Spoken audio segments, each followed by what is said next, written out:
The National Weather Service in Upton, New York has issued a tornado warning for Queens County in southeast New York, Brooklyn in southeast New York, until 11:30 a.m. At 10:54 a.m., National Weather Service Doppler radar indicated another severe thunderstorm capable of producing a tornado near Rockaway Beach, moving northeast at 25 miles per hour.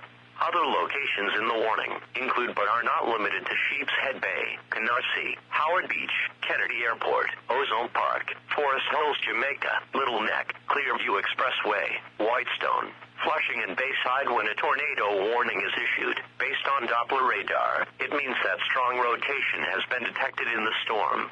A tornado may already be on the ground or is expected to develop shortly. If you are in the path of this dangerous storm, move indoors and to the lowest level of the building. Stay away from windows. If driving, do not seek shelter under a highway overpass. Repeating, a tornado warning has been issued until 11:30 a.m. for the following counties in New York, Brooklyn, and Queens.